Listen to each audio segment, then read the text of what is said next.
bygone films redid Wolf of Wall Street #explained Part 2. The two find a carport where they intend to set up a business. Jordan enrolls a portion of his companions to join. They incorporate Robbie Feinberg, Brian Saka, nicknamed Pinhead, Alden Kupferberg, Henry Zabrowski, nicknamed Ocean Otter, Chester Ming, Kenneth Choi, Nikki Koskoff, PJ Byrne, nicknamed Rugrat in light of his terrible hairpiece, and Brad, John Bernthal. Brad is particularly notable for making drug deals in his old area.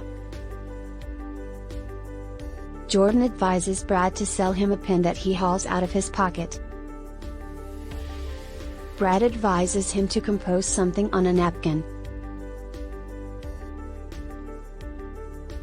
Jordan says he doesn't have a pen, and Brad offers it to him. Jordan likewise brings along a few people from Investor Center, including a person called Toby Welch, Ethan Supley. Jordan sets up a party at his Long Island oceanfront house where he reports an arrangement to take the organization into the fucking stratosphere. He is going to clarify for us the impacts of Quaaludes, yet Donny out of nowhere rises and gradually heads toward Jordan's pool table in sluggish movement, murmuring the name Steve Madden. Steve Madden, as Jordan notes, was the enormous name from Lady's perspective. Jordan then sees Naomi interestingly. He gets down to present himself, welcoming her to go along with him on his fly ski.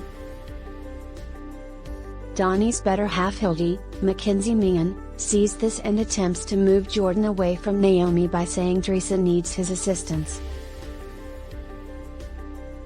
Donny then, at that point, goes first floor and starts stroking off to Naomi before the entire party. Jordan and Donny set up what is fundamentally an engine compartment in an unwanted auto carport. The folks are good to go up at work areas, prepared to settle on decisions with the content that Jordan composed for them. They start with blue-chip stocks like Disney and AT&T. Jordan calls one financial backer to buy stocks in Kodak. Jordan expects to settle the negotiation by making unrefined sexual motions to everybody similarly as the financial backer signs on. From that point, Jordan makes Stratton Oakmont and structures it into a lot bigger business with significantly more intermediaries working for him. He has gatherings of aggressive and confident representatives clamoring in his office flaunting their resumes to his face. As one Strattonite makes a deal, the entire floor celebrates, with a walking band and a major gathering of whores. They even have one female worker get her head shaved assuming Jordan pays her $10,000 for her to use for bosom inserts. Throughout the following couple of years, insight about Stratton Oakmont's prosperity gets around, from Forbes magazine to the FBI, explicitly Agent Patrick Denham, Kyle Chandler. Forbes does an axe piece on Jordan, considering him a shabby Robin Hood and naming him the Wolf of Wall Street. Jordan is at first irate about it, however Teresa lets him know there's no such thing as terrible exposure and more youthful and excited dealers run to his office.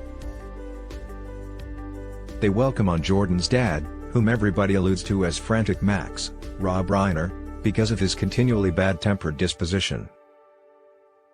He manages his child's records and scolds him and his accomplices for burning through $26,000 for a supper, intruding on their visit about involving the little individuals for their game, as seen prior.